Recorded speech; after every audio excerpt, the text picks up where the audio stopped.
Depuis que j'ai reçu un microscope en cadeau pour mes 10 ans, je m'intéresse aux découvertes scientifiques. Quand je vois ma nièce qui vient d'entrer à l'université en médecine, je suis jaloux et ça ravive mon intérêt pour tout ce qui est invisible à l'œil nu. Ça tombe bien. J'anime un balado dans lequel on apprend à voir plus clair, vers l'infiniment petit et plus loin encore.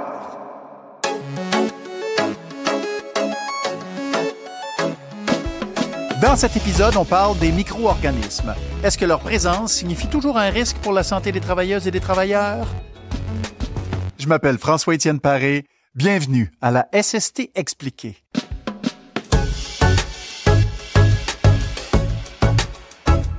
Mon invitée, Geneviève Marchand, est chercheuse à l'IRSST et elle en connaît pas mal sur le sujet. Bonjour Geneviève. Bonjour. Je vais commencer avec la question à 100 $. C'est quoi un micro-organisme? Un micro-organisme, c'est un être vivant, mais infiniment petit, donc qui n'est pas visible à l'œil nu. On retrouve différents types de micro-organismes. On a entre autres les virus, les bactéries. On a aussi les moisissures, qui sont des mycètes, comme les champignons qu'on retrouve dans le terrain, mais microscopiques. Puis on a aussi les protozoaires, qui est un autre groupe de micro-organismes. Certains disent que tu aimes tellement les micro-organismes que tu en manges. Est-ce que c'est vrai, ça? Oui, c'est vrai, mais je suis pas la seule. Non, hein? Toi aussi, t'en manges des micro-organismes. Tout le monde en mange. Uh-huh. En fait, il y a plusieurs aliments dans lesquels on rencontre des micro-organismes, puis il y a d'autres aliments dans lesquels on a besoin des micro-organismes pour les produire, entre autres la bière, ou le vin, ou le pain. Mais quand tu manges du yogourt, tu manges des quantités importantes de bactéries, mais c'est pas mauvais pour toi parce que c'est des micro-organismes qui sont bons pour ton système. Puis si t'aimes le fromage, ben là, c'est des mycètes que tu manges. Ils vont donner un bon petit goût comme le roquefort. Oh, mais j'aime ça plus que je pensais, les micro-organismes. On parle des bons micro-organismes, il y en a qui sont mauvais, j'imagine. Oui, il y a des micro-organismes qui vont causer des effets sur la santé, donc qui vont te rendre malade.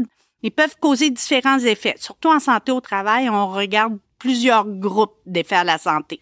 Le premier qu'on regarde, c'est les risques infectieux. Donc, le micro-organisme va se mettre à se multiplier à l'intérieur de ton corps ou sur ton corps d'une façon anormale qu'on veut pas. Et là, tu vas avoir soit une infection d'une plaie, soit un problème pulmonaire. On peut penser aux pneumonies, on peut penser à la légionellose ou, encore une fois, j'y reviens, notre fameuse COVID. Mais il y a d'autres effets à la santé qui peuvent aussi être produits par les micro-organismes. Entre autres, certains micro-organismes vont exacerber l'asthme, donc ils vont aggraver l'asthme des gens qui sont susceptibles parce qu'ils vont trop solliciter leur système immunitaire. Puis il y a aussi des micro-organismes qui produisent des toxines. Donc là, ils vont causer des problèmes toxiques, entre autres certaines mycotoxines qui peuvent même aller jusqu'à causer le cancer chez des travailleurs qui vont être exposés là, à des concentrations très, très, très élevées. Geneviève, est-ce qu'il y a des milieux de travail où c'est pire que d'autres en ce qui a trait aux micro-organismes? Effectivement, il y a des milieux de travail dans lesquels les travailleurs sont exposés à des concentrations très élevées. Donc, on sollicite beaucoup leur système immunitaire. On peut penser au milieu de l'agriculture. On peut penser à tous les endroits où il y a le traitement des déchets, le compostage, les usines de traitement des eaux usées aussi. Mais il y a aussi toutes les gens qui sont exposés à d'autres individus qui sont infectés. Les travailleurs de la santé, les gens dans les garderies, les gens qui travaillent avec le public. Donc, ces travailleurs-là vont pouvoir être exposés à des gens qui vont avoir la grippe, la COVID, la tuberculose, puis eux aussi, là, ressentir des problèmes de santé, des infections. Est-ce que les changements climatiques ont une influence sur la prolifération de micro-organismes? Oui, ben effectivement, ici au Québec, entre autres, si on pense que les changements climatiques vont créer des augmentations des températures, mais aussi différents impacts climatiques au niveau des pluies, des inondations. Donc, on va avoir plus d'infiltration d'eau, plus d'inondations, des très bonnes conditions là, pour favoriser la prolifération des micro-organismes. Si on pense aux bâtiments, si on a plus d'humidité, plus de chances d'avoir des mycètes qui vont se multiplier à l'intérieur, puis subséquemment là, une exposition des gens qui y restent, dont les travailleurs. Les mycètes, c'est des champignons? Exactement.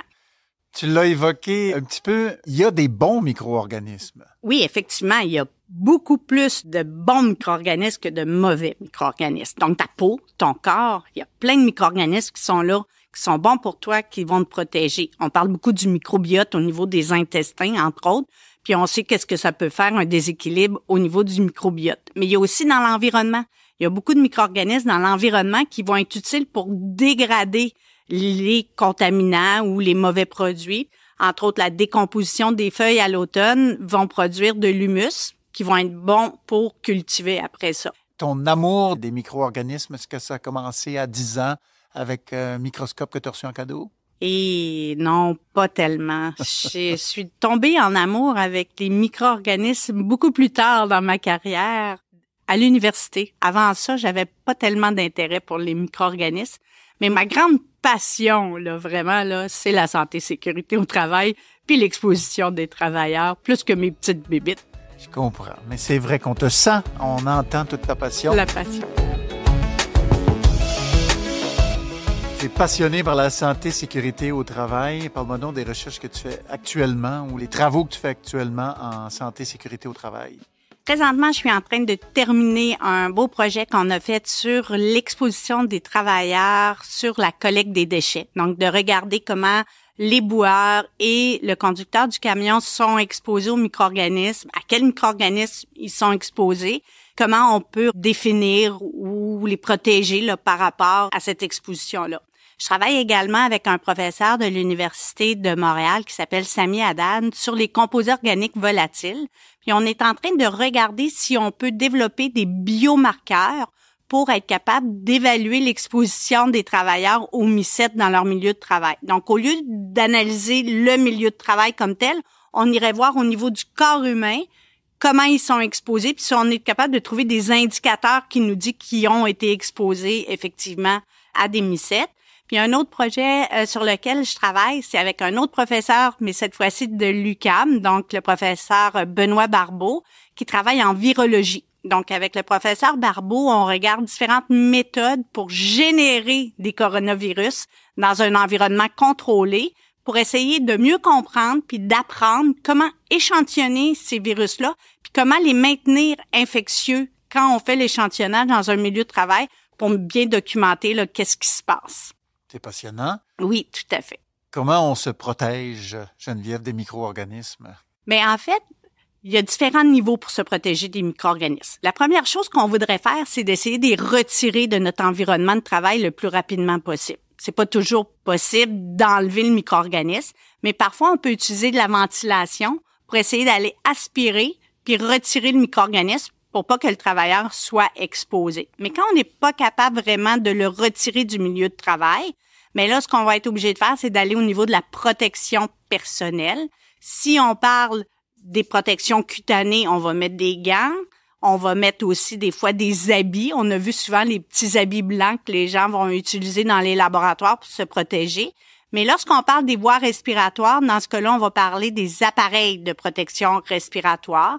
Donc là, on va mettre vraiment là un masque qui va nous protéger, qui va être étanche, puis qui va empêcher les micro-organismes de pénétrer au niveau de nos poumons lorsqu'on inhale, là, dans le fond, l'air puis les micro-organismes en même temps. Geneviève, merci beaucoup pour tout ce que tu fais. Merci de protéger les travailleuses et les travailleurs d'ici.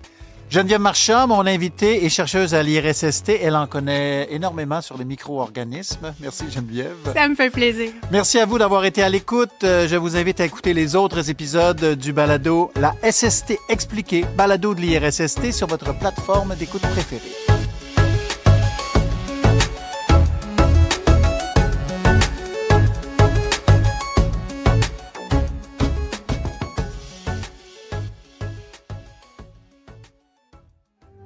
Phonique. Le fin son de l'histoire.